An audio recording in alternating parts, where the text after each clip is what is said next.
Bienvenue chers explorateurs et chères exploratrices de la psyché ou en passe de le devenir. Aujourd'hui je vous propose un épisode un peu particulier, un épisode qui ne se parcourt pas comme une notion ou un cours, ni comme une analyse classique, mais comme une traversée intérieure. Nous allons parler du livre rouge de Carl Gustav Jung, un livre à part, un livre longtemps tenu secret, un livre qui dérange, fascine et inquiète parfois. On dit souvent que c'est l'ouvrage le plus mystérieux de Jung. Je dirais plutôt que c'est le plus intime, celui où Jung ne parle pas de la psyché, mais où il accepte d'y entrer. Et ça fait toute la différence. Le livre rouge n'est pas un manuel, ce n'est pas un texte théorique, et ce n'est certainement pas un livre à imiter. C'est le témoignage d'une rencontre, la rencontre d'un homme avec son monde intérieur, au moment même où tous ses repères extérieurs s'effondrent. Dans cet épisode, je ne vais pas vous expliquer le livre rouge ligne par ligne, ça n'aurait aucun intérêt. Je ne vais pas non plus en faire une lecture mystique ou sensationnelle. Je vous propose autre chose. Comprendre ce qui se joue psychiquement, ce que Jung a traversé, et pourquoi cette expérience reste aujourd'hui encore profondément actuelle. Vous pouvez prendre cet épisode comme une invitation à écouter autrement, à ne pas chercher à comprendre trop vite, mais juste à laisser les images, les idées et les mouvements intérieurs faire leur chemin. Nous allons commencer pas à pas, sans précipitation, sans fascination inutile, et avec respect pour la profondeur de ce texte et pour la vôtre. Alors si vous êtes prêts, je vous propose maintenant de revenir au tout début, au moment où Jung ne sait plus, où il doute, et où quelque chose en lui l'appelle à descendre. Commençons. Avant d'entrer dans le livre rouge lui-même, il était essentiel de comprendre dans quel moment de vie Jung se retrouve. Parce que ce qui va s'ouvrir n'est pas un exercice intellectuel, mais une réponse à une crise profonde. Nous sommes en 1913, cette date est assez fondamentale, car Jung vient de rompre ses liens d'amitié avec Freud. La rupture est officielle, publique et irréversible. Elle marque la fin d'une collaboration intellectuelle, mais aussi la perte d'un repère symbolique majeur. C'est juste après cette rupture, donc en 1913, qu'une crise intérieure s'ouvre, non pas une crise pathologique, mais une crise existentielle profonde. Des visions surgissent, des images intérieures puissantes, parfois dérangeantes, parfois bouleversantes. Elles ne demandent ni à être supprimées, ni à être expliquées trop vite, et ce point est essentiel. Jung ne perd pas pied, il continue à travailler, à consulter, à vivre dans le monde, mais intérieurement il comprend quelque chose de décisif. Ce qui se manifeste en lui demande une autre forme d'écoute. Plutôt que de fuir ces images, plutôt que de les pathologiser, il décide d'entrer volontairement en relation avec ce monde intérieur, non pas de tomber dans l'inconscient, mais d'y descendre consciemment. C'est de cette décision que va naître le livre rouge, non comme un livre de théorie, mais bien comme un langage vivant d'une traversée intérieure. Dans la suite, nous allons voir comment Jung procède concrètement, comment il entre en dialogue avec l'inconscient, et pourquoi cette expérience deviendra le socle de la psychologie analytique. Prenons notre temps et continuons. Pour comprendre ce qui se joue dans le livre rouge, il est important de voir ce que Jung fait concrètement. Il ne se contente pas de rêver, il ne se contente pas d'analyser après coup, et il ne cherche pas non plus à maîtriser ce qui surgit.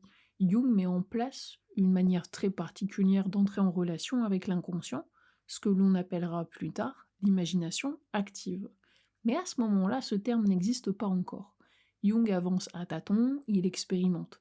Il commence par une chose simple mais exigeante, il s'assoit, il se rend disponible, réceptif, et il laisse venir les images. Il ne les provoque pas, il ne les dirige pas, il leur donne simplement un espace. Des scènes apparaissent, des paysages, des figures, des dialogues, et là quelque chose de fondamental se produit, c'est que Jung entre dans l'image. Il ne reste pas observateur extérieur, il parle aux figures, il leur répond, il les interroge, il accepte même d'être déplacé parce qu'elles lui disent. C'est une relation vivante qui s'installe. Ces figures ne se comportent pas comme des idées abstraites, ce ne sont pas juste des idées ou des pensées, elles ont leur ton, leur caractère et leur autonomie. Certaines sont bienveillantes, d'autres dérangeantes, certaines contredisent Jung et d'autres l'enseignent. Et c'est là une règle essentielle, Jung ne cherche pas à se confondre avec elles, il dialogue mais il ne s'identifie pas. Il garde le moi présent, l'ego, la personnalité, capable de répondre, mais suffisamment humble pour écouter. Ce travail se fait dans l'écriture, mais aussi dans le dessin, la peinture et la mise en forme symbolique. Le livre rouge est né de ce double mouvement, une descente dans l'image et un retour à la conscience par la forme. Ce n'est donc ni une fuite dans l'inconscient, ni une prise de pouvoir du moi. C'est un entre-deux, un espace de dialogue. Et c'est précisément cet espace qui deviendra plus tard l'un des piliers de la psychologie analytique. Allons maintenant voir les figures majeures qui apparaissent dans le livre rouge. Non pas comme des concepts, mais comme des présences psychiques vivantes. Dans le livre rouge, Jung ne rencontre pas des idées, il rencontre des figures, et c'est sans doute l'un des points les plus dérangeants pour l'esprit moderne. Ces figures ne se présentent pas comme un symbole décoratif, mais des présences intérieures autonomes. Elles parlent, elles répondent, elles contredisent, et elles enseignent aussi. Il y a d'abord la confrontation avec ce qui est caché, avec ce que Jung n'avait pas pu voir pour le moment, ce qu'il appellera l'ombre un peu plus tard, des parts rejetées, niées, méprisées, oubliées, parfois interdites. Puis apparaissent des figures plus ambiguës, des figures de l'âme, si je peux dire, des figures du féminin intérieur, des figures changeantes, insaisissables et parfois troublantes. Elles ne rassurent pas, elles bousculent, elles mettent en mouvement, elles déplacent les repères et elles ouvrent un autre regard. Et peu à peu, une autre présence se distingue, une figure plus ancienne, plus calme, plus vaste, un guide intérieur, que Jung nommera Philémon. Philémon ne flatte pas le moi, l'ego. Il ne cherche pas à rassurer Jung, il lui apprend une chose essentielle, la réalité de la psyché.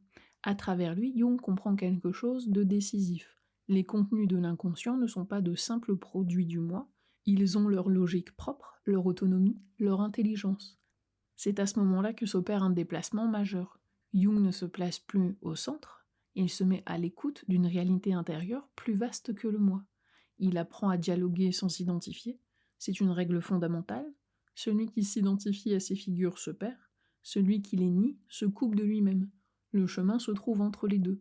Le livre rouge n'est donc pas un voyage héroïque, c'est une école d'humilité intérieure. Et plus Jung avance dans ses rencontres, plus une autre réalité se dessine en arrière-plan, une réalité plus vaste que le moi, plus englobante que toutes les figures. Dans la prochaine partie, nous allons approcher ce centre silencieux que Jung appellera plus tard, et j'en suis sûre, vous le connaissez, le soi.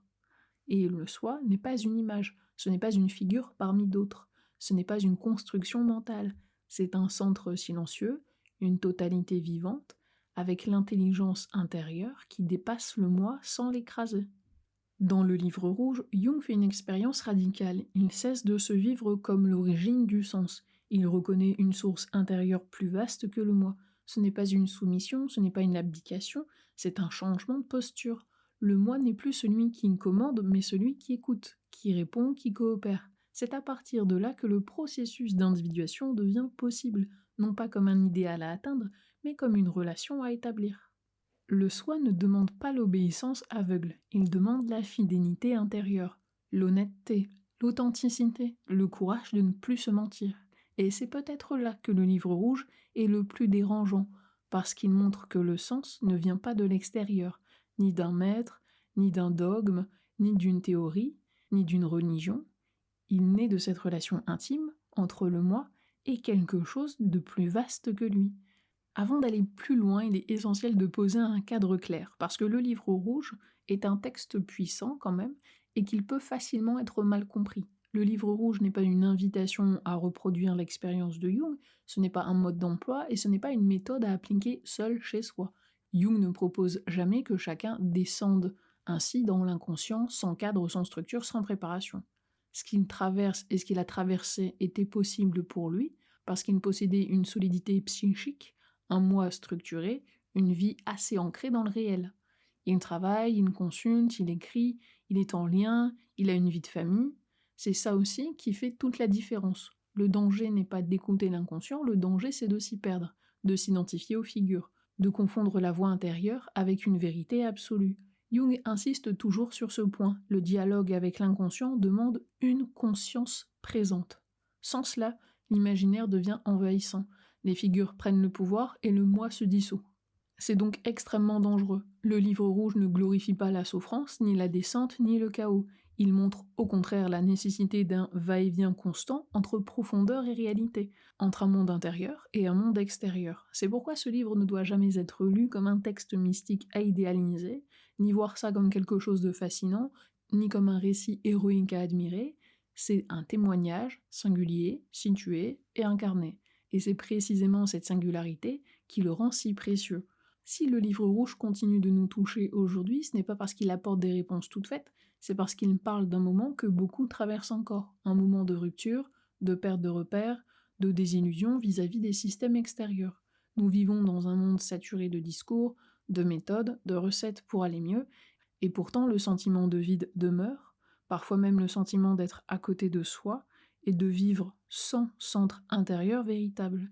Ce que le livre rouge montre, c'est qu'il existe une autre voie, une voie exigeante, lente, non spectaculaire, une voie où l'on cesse de chercher la vérité à l'extérieur, sans pour autant se replier sur soi. Et c'est ça une voie de dialogue intérieur. Carl Gustav Jung n'a jamais dit « faites comme moi », il nous dit plutôt « il existe en chacun de nous un lieu vivant, plus vaste que le moi, qui demande à être reconnu ». Ce lieu n'est pas confortable, ce n'est pas toujours rassurant, mais il est réel.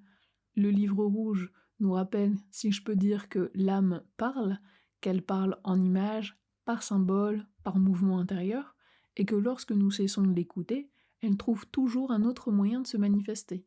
Une crise, un symptôme, une rupture, une perte de sens.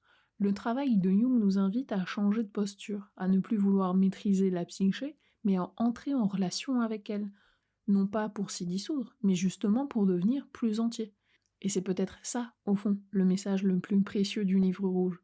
Ce n'est pas en cherchant à être quelqu'un d'autre qu'on se réalise, mais en acceptant de rencontrer ce que l'on est déjà, au plus profond.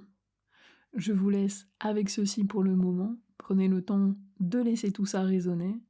Je te remercie pour ton écoute et pour ta présence. On se dit à très bientôt, et n'oublie pas, raconte-moi tes rêves, et je te dirai qui tu es.